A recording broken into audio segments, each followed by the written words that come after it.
Throughout this series of Miracle in Motion, we're reminding ourselves that miracles, they're not just stories from the Bible, but God is still at work in our lives, in our ordinary lives and in our ordinary situations, ordinary people. So each week during this series, we're going to hear from somebody from our congregation. They're going to share a moment in their life when they saw God at work, maybe in a surprising way. And today we're going to hear from Ian Caselli. Ian and his wife Amy have a story about a dream, about a long season of waiting, and about a surprising turn of events that helped make that dream possible. Now, some might hear this and call it a coincidence or a wow, you sure were lucky kind of situation. Or you might wonder if God is at work in mysterious and surprising ways. So let's listen as Ian shares a miracle in his life. So when Amy and I were first married, we moved to Tanzania for a little while, and in preparation for going to Tanzania, we did a news story. And the news story was just telling them about what we were doing, and it was helping us raise funds to go. And a lawyer saw the news story and offered to write a will for us. And so he did it pro bono, wrote the will for us. It was good to have that going to Tanzania for a while. It was nice for us to have a will, and that's kind of like the preface to this whole story, is that happened. And after we came back from Tanzania, I did a lot of dreaming. I didn't really know what I wanted to do for a career. So I did a lot of dreaming about the different things that I had as options to do, and the top of that list was farming. I wanted to grow vegetables and be a vegetable farmer of some kind. And obviously to do that you need land. So we started shopping for land. It took us 6 to 8 years of just going to acreage after acreage.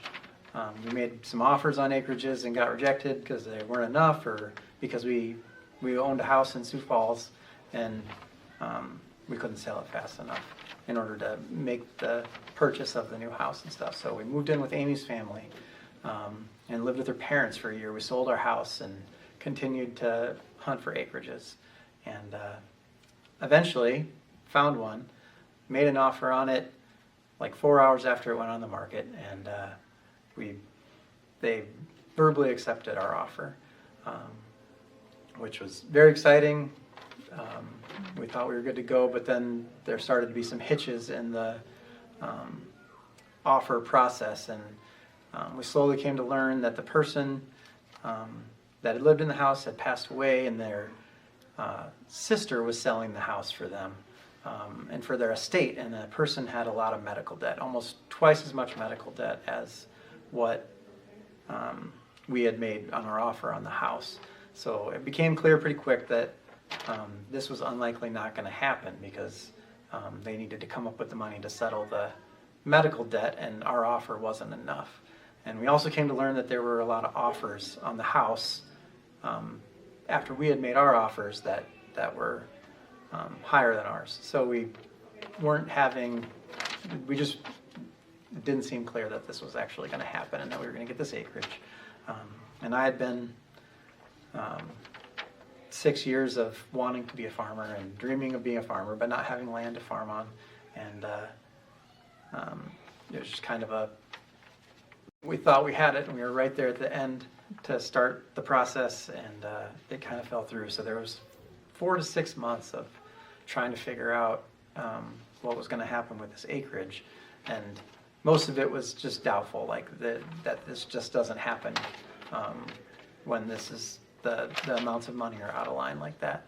And so all of a sudden, I can't remember how long after, it was 4 to 6 months probably after this had all started, we got a call from our realtor that said everything went through.